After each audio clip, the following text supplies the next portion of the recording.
Rozdílové smlouvy jsou komplexní nástroje a v důsledku použití finanční páky jsou spojeny s vysokým rizikem rychlého vzniku finanční ztráty. U 76% účtů retailových investorů došlo při obchodování s rozdílovými smlouvami u tohoto poskytovatele ke vzniku ztráty. Měli byste zvážit, zda rozumíte tomu, jak rozdílové smlouvy fungují a zda si můžete dovolit vysoké riziko ztráty svých finančních prostředků. Investování je rizikové. Investujte zodpovědně. Pro více informací o rizicích spojených s investováním navštivte naše webové stránky. Odkaz najdete v popisku videa. Ahojte všetci, tu Stano Viktorín dnes teda s krátkym updateom nášho obchodného účtu, keďže už dlhšie sme nemali trading room, takže zhrnieme si nejaké výsledky. Ja som si pripravil výsledky vlastne za september alebo nejaké také highlighty. Aktuálne teda mám otvorené trhy zlata a ropy WTI, takže pozrieme sa na aj nejaký teda fundament na týchto trhoch. Pomaly teda nám posilňuje aj americký dolár, takže si povieme niečo viac k tomuto. Je to také prehlbenie možno tej myšlienky k zlatu, kde tá situácia začína vyzerať zaujímavo a myslím si, že sa môžeme už aj priamo teda do toho pustiť. Ako som spomínal, tu máme teda históriu za september. V tomto mesiaci sa mi nedarilo úplne najlepšie, skončil som na účte nejakých 362,5 eur v strate. Najhorším takou sériou bola ropa WTI, kde pri tých povedzme priemerných cenách okolo 74-75 dolárov za barel som počítal s tým, že teda pôjdeme na vyššie hodnoty, že teda sa obnoví aj ten dopyt na čínskej strane, o ktorom sme mohli často čítať práve v tých komoditných reportoch. Nakoniec táto séria bola dosť výrazne stratová pre celý účet, aj následné teda dobré série na US stovke, kde sme zinkasovali vlastne skoro 600 dolárov, taktiež aj napríklad zaujímavé boli obchody 0,3 lota na Libre, kde sme zinkasovali teda 600 dolárov v pluse už v neto, tak tieto obchody len teda dobiehali tie straty za ropu WTI. Potom som tu mal teda ešte jednu sériu, tu si môžeme aj teda ukázať konkrétne tento obchod na rope, ktorý teda taktiež skončil nešťastne práve pri týchto vybudovaných minimách, ktoré tu máme. Momentálne som na rope teda ešte v poslednej, teda tretej ako keby sérii obchodov za 0,15 lota, teda 150 barelov. Aktuálne sme tu bruto nejakých 470 eur. Čo je ako zaujímavé, tak technicky sa nám posunuli tie bariéry ešte pred týždňom dvomi, kedy som teda nemal úplne ani čas to nejak sledovať, tak bola najvýraznejšia ochota a to sme aj teda videli ten vybudovaný pohyb okolo 65 až 67 dolárov za barel. Pre tieto najbližšie týždne sa nám teda tá bariéra nejakej tej ochoty nakupovať alebo predávať posunula na rovných 70 dolárov a ten vrchol na tie najbližšie dni je 74 až 70 dolárov, kde teda ja aj cieľim teda základ tohto obchodu. Šťastie táto myšlienka vychádza aj teda z toho diania na Blízkom východe, kde samozrejme teda sa ešte plánujú nejaké odvetné útoky Izraela, ktoré by pravdepodobne mali zasiahnuť ropnú infraštruktúru Iránu a aj napriek tomu, že sú to teda v globále negatívne správy, tak ceny ropy by to mohlo podporiť k rastu. Je tu očakávanie minimálne teda na tej americkej strane, že tá ponuka by nemala hlavne na prelome rokov, respektíve v roku 2025 stíhať za dopytom a mali by sme sa, ak sa pozrieme napríklad na Brent ropu, pohybovať v priemere okolo 82 až 84 dolárov za barel. Taktiež platí to, čo som spomínal, máme tu spomenutú aj Čínu a jej nejakú tú dopytovú stranu po priemyselných komoditách v rámci nejakého ekonomického reštartu. Mohli sme vidieť, čínska centrálna banka znížila úrokovú sadzbu, pustila do trhu nové stimuly, čo bolo teda extrémne pozitívne vnímané aj teda na akciových trhoch a niektoré tie hlavné tituly si pripisovali vyššie jednotky percent behom obchodného dňa. takže toto sú správy, ktoré by mohli dlhodobejšie podporovať práve aj ropu. Ak už sme pri tých komoditách, čo sa týka nadgasu, tak nadgas si myslím, že teda tá hlavná sezónnosť, ten hlavný pohyb máme za sebou. Ono to aj tak teda nejak vychádza, že sa očakáva po auguste priemerná cena $3,10 za mernú jednotku, ktorá by sa mala udržať aj v tom nasledujúcom roku. Hlavným teda takým problémom, ktorý tu je, ktorý by mohol držať cenu na vyšších úrovniach, je opäť to, čo pri rope, že jednoducho tá ponuková strana nebude stíhať za tým dopytom a opäť by to malo reflektovať nejaký taký ekonomický reštart v úvodzovkách v USA v budúcom roku. Čo sa týka teda tých cien na nadgase alebo celkovo tých komodít, tak pri nadgase je ešte celkom zaujímavé, že teda ak sa pozrieme na tie najbližšie kontrakty, tak teraz najvyšší vypísaný máme januárový kontrakt nad $3,5, skoro atakujeme $3,6. Každopádne môžeme vidieť, že pomerne výrazné sú aj spredy medzi jednotlivými kontraktmi, kde to máme vlastne vyše 30 centov na decembrový kontrakt a vyše 20 centov, skoro 30 centov z decembrového na januárový kontrakt. Takže ono ten rast, ktorý by tam mohol byť prirodzene na tú hladinu $3,5 za MMBTU jednotku, bude pravdepodobne zahrnutý v rolovaniach a očakávam skôr už len nejaký taký pohyb v pásme alebo nejakú rotáciu ceny na zemnom plyne.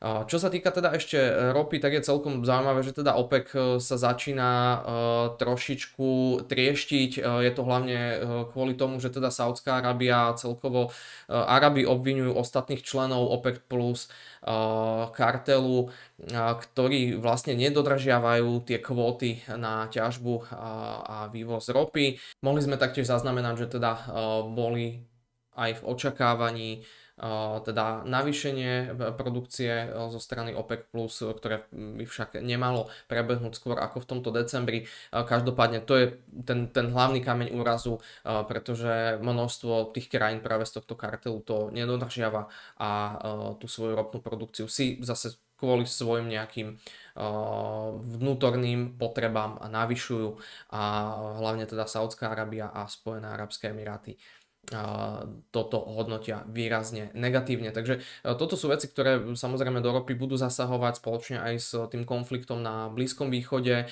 Z tých možno fundamentov, čo by som ešte spomenul, mali sme možnosť vidieť posilňovať americký dolár veľmi výrazne, aj napríklad, ak by sme si ukázali britskú libru, momentálne výrazný downtrend, opäť môžeme za tým hľadať viacero faktorov a každopádne trhy naceňujú ešte stále, ak sa pozrieme, že teda počas zasadania v novembri by úrokové sadzby nemali sa zmeniť, mali by sme ostávať v pásme 4,5 až 4,75. Každopádne v decembrovom zasadnutí je to majoritné očakávanie, ten medián sa nachádza až o 50 bazických bodov nižšie, čo sám teda aj Pavel dementoval pri svojom prejave na jednej teda vysokej škole v USA. Aj na základe toho si myslím, že by mohlo dôjsť k preceneniu. Mohlo by to pomôcť americkému doláru a americkému dlhopisovému trhu. No a to by práve mohla byť myšlienka, s ktorou teda som sa aj pohrával v rámci zlata. Ja tu mám osobne teda aktuálne shorty, mám tu nejakých 10 uncí zlata momentálne vyšortovaných.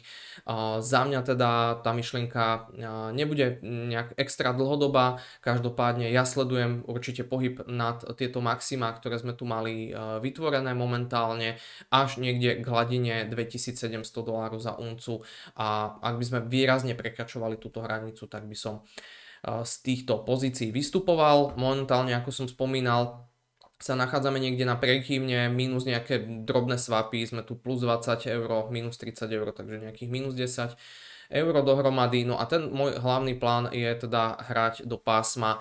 Tento týždeň sa to trošičku zmenilo a ten môj hlavný hrací plán je práve nejaký pokles ceny do pásma 2550 až 2575, kde sme zároveň mohli vidieť aj takú formu kumulácie objemov. Veľmi podobne potom na okrúhlej úrovni $2500 za uncu, kde mám teda stanovené nejaké agresívnejšie targety pre tie shorty, ale nepredpokladám, že by sme sa tam len tak hladko dostali.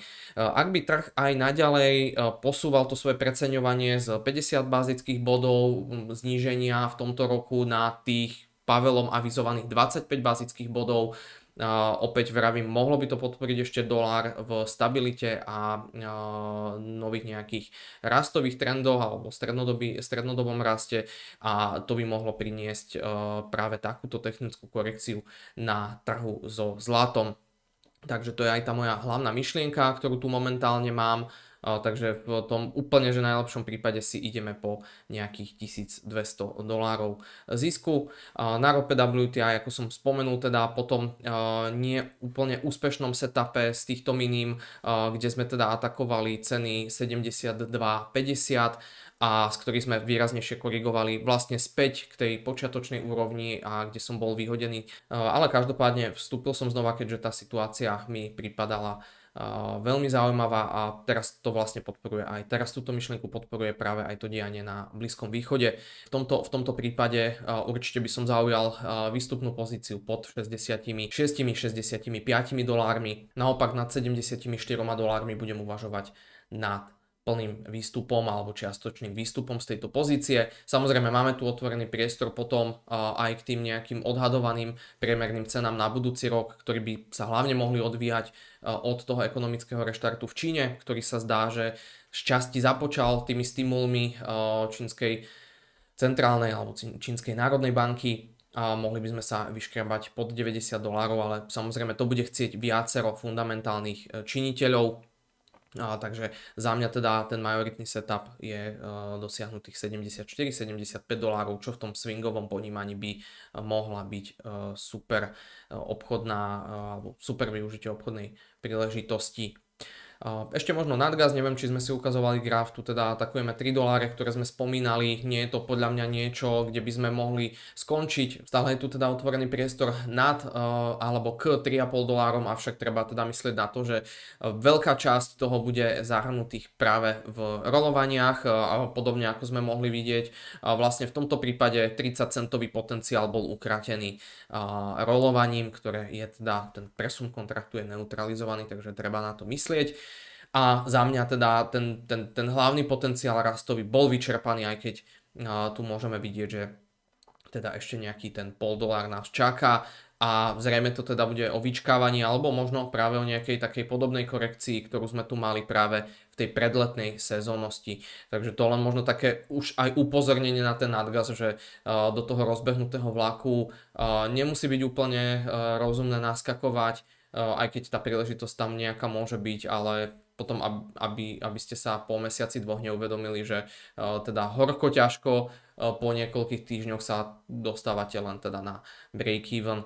Takže z mojej strany je to teda všetko. Ja ostávam v týchto pozíciách. Ropa WTI 150 barelov, 10 uncí zlata na short, tu sme teda break-even, ropa nejakých $450, zatiaľ platíme nejakých $17 na swapoch, takže ďakujem veľmi pekne, pokojne potom napíšte do komentára, aj mňa zaujíma teda, že akým trhom sa venujete, ktoré by ste chceli vidieť, pretože toto je to, čo sledujem ja, ale vieme sa pokojne pozrieť aj hlbšie na nejaké iné inštrumenty, skrze napríklad COT optiku, zapojiť nejakú objemovú analýzu a nájsť nejaké zaujímavé zóny v konfluencii zase s nejakým fundamentálnym podtónom na tom trhu. Takže majte pekný deň, obchodujte opatrne, máme tu vlastne ešte dôležité dáta z USA, zajtra piatok teda NFPčka, takže tá volatilita určite bude zvýšená, takže dbajte potom na to pri vašom money managemente a majte pekný zvyšok dňa ešte teda.